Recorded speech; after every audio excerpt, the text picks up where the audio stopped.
चालू कर देते थे। उसके बाद कभी भी जब हम घर में हुआ करते थे और ऊपर से गड़गड़ाहट की आवाज आती थी, ऊपर से हवाई जहाज जाने की आवाज आती थी, तो दौड़े दौड़े खाना छोड़ के आते थे बाहर में और जोर से देखने लगते थे, चीखने लगते थे, चिल्लाने लगते थे। और जब पहली बार उस हवाई जहाज पे हमारी नजर जाती थी तो ऐसे खुशी जाहिर करते थे जैसे लगता था कि हम उस जहाज पे बैठ गए हों, वो Recording in जहाज। progress.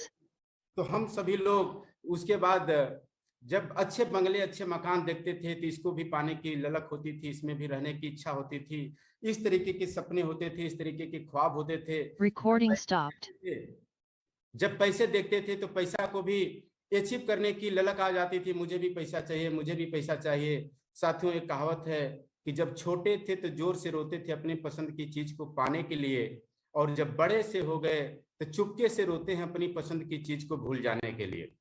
यानी जब छोटे थे तो पापा मुझे चाहिए, पापा मुझे चाहिए, बाबूजी मुझे दिलाइए, मुझे दिलाइए, नंगिया जाते थे, रोने लग जाते थे, गिड़गिड़ाने लग जाते थे। उस दिन वो नहीं दिला पाए तो साथियों आज बड़े हो गए तो हमें कौन रोका है? ले लीजिए, जो हमें पसंद है बचपन की चीजों उसे हमें हासिल कर लेना चाहिए, ले लेना चाहिए। लेकिन साथियों आज बड़े हो गए तो चुपके से रोते हैं अपनी पसंद की चीज को भूल जाने के लिए।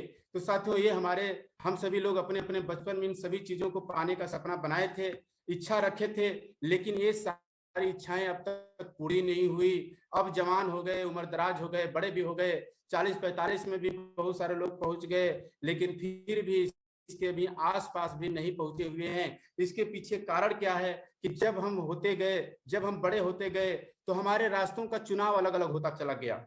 हम उन सारे रास्तों को पकड़ते गए जिस रास्ते में इन सारी चीजों को दिलाने की कैपेसिटी ही नहीं थी। इच्छा तो थी कि मेरे को चाहिए, वो चाहिए, बंगला, गाड़ी, पैसा होना चाहिए, लेकिन ज्यों ज्यों बड़े होते गए हमारे रास्ते अलग अलग होते चले गए। हम लोग क्या क्या रास्ते पकड़े, आइए देखते हैं। जब बड़े हुए तो हम खेती के रास्ते पकड़ लिए। अधिकतर लोग खेती के रास्ते पकड़ लेते हैं। हमारे देश में 70% से ऊपर लोग किसान परिवार से बिलोंग करते हैं। जब बड़े होते हैं तो हम अपनी विरासत को संभाल लेते हैं और खेती करना चालू कर देते हैं। तो खेती की साथियों उपज देने की एक सीमित कैपेसिटी होती है, एक दायरा होता है। चाहे कितना भी ताकत लगा लें, चाहे कितना भी एनर्जी ऊर्जा लगा लें, इसको देने की एक सीमा होती है। यदि 1 बीघे में 40 मन धान पैदा होता है तो चाहे कितना भी ताकत लगाइए, 8 घंटे के बजाय 12 घंटे काम करिए, एक एक घास को सो के निकाल दीजिए, खाद पानी मजे से टाइम पर दीजिए, सब चीज लगा दीजिए, वो 40, 42, 50 में ही सिमट कर रह जाएगा। कभी भी उसकी उपज 100, 200, 500 गुना होने वाली नहीं है। जब ये सीमित दायरे में देने वाली इनकम है तो फिर हमारे सपने कैसे पूरे होंगे? इसके बाद बहुत सारे लोगों का चुनाव हो जाता है सरकारी नौकरी। सरकारी नौकरी के क्षेत्र में भी हम चले जाते हैं, यह भी हमारे जीवन का एक रास्ता बन जाता है। और इस रास्ते को जब पकड़ते हैं तो यहाँ भी शुरू में उत्साहित होते हैं, लेकिन एक जगह पे जाकर के यहाँ भी रुक जाते हैं। वहां भी इनकम एक सीमित दायरे में सिमटने लग जाती है। वहां भी 40,000, 50,000 जो भी फिक्स हो जाती है, उसी में हम सिमट जाते हैं। रोज 8 घंटे की ड्यूटी देते हैं, मन से देते हैं, लेकिन धीरे धीरे जब जान जाते हैं कि हमारे उतना ही फिक्स है, चाहे मन से करें नौकरी, चाहे बेमन से करें, चाहे 8 घंटा करें, चाहे 6 घंटा करें, इसलिए हम लोग लापरवाह होने लग जाते हैं, फिर खाना पूर्ति करने लग जाते हैं। इस तरीके को भी अपना करके अपने ड्रीम पूरे नहीं होते, अधूरे रह जाते हैं और हम वहीं पे रुके रह जाते हैं, जीवन को काटते हैं, गाड़ी को आगे बढ़ा रहे होते हैं। साथ ही यह भी सीमित आय है, सीमित आय में रुक जाती है। उसके बाद हमारे बीच में आता है प्राइवेट जॉब। प्राइवेट जॉब हम पकड़ लेते हैं। प्राइवेट जॉब भी 15,000 से लेके 20,000, 25,000, 30,000 पे हम फिक्स हो जाते हैं। 8 घंटा, 10 घंटा, 12 घंटा की लगातार ड्यूटी देते हैं तो हमें 10-12,000, 25,000 महीने की इनकम मिलती है और इससे भी जिंदगी कट रहा होता है। जो बचपन के सपने देखते हैं वो कभी भी पूरे नहीं होते और यहाँ पर भी हमारे जीवन को काटने के लिए बस गाड़ी आगे बढ़ रही होती है और यहाँ भी सीमित आय हो जाती है। और साथियों नेक्स्ट है हमारा छोटा मोटा बिजनेस। यदि हम छोटे मोटे बिजनेस में चले जाते हैं तो वहां भी एक निश्चित दायरे में सिमट करके रह जाते हैं। वो भी बहुत कुछ देने की ताकत नहीं रखता है। 10,000, 20,000, 25,000 रोजी रोटी ही चला सकता है।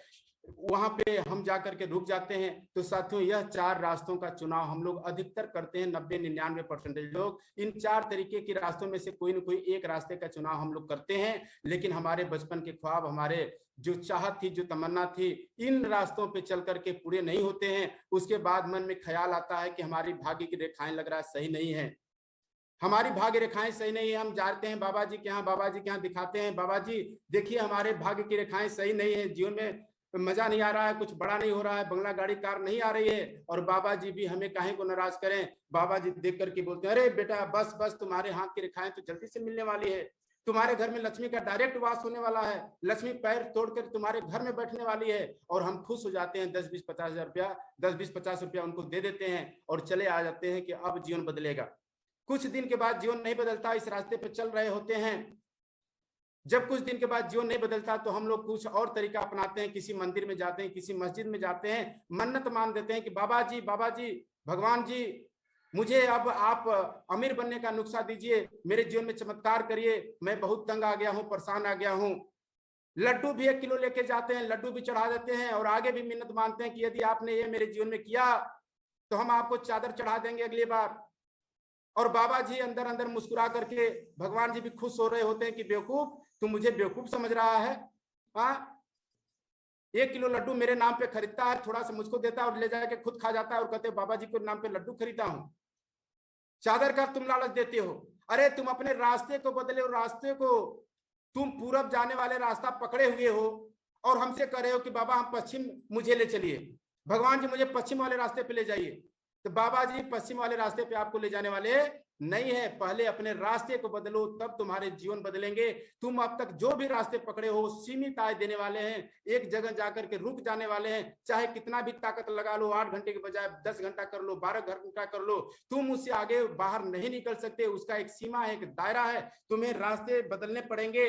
तो अब हम लोग फिर आते हैं। तो साथियों, रास्ते बदलने के लिए, हमें कामयाब होने के लिए एक प्लेटफॉर्म की जरूरत पड़ती है, एक ऐसे प्लेटफॉर्म की जो अनलिमिटेड देने की क्षमता रखता हो।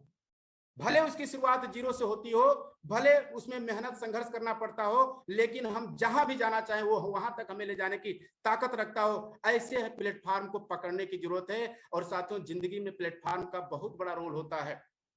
जिंदगी में प्लेटफॉर्म यदि सही समय पे एक व्यक्ति को मिल गया तो 0 से हीरो बना सकता है, फर्स्ट से अर्श तक ले जा सकता है, उसको इतिहास के पन्नों में दर्ज कर सकता है। ऐसी ही कहानी आपके बीच में मैं शेयर कर रहा हूं। एक औरत जो भिखारी हुआ करती थी, वेस्ट बंगाल में पश्चिम बंगाल के रेलवे स्टेशन के सामने भीख मांगने का काम किया करती थी।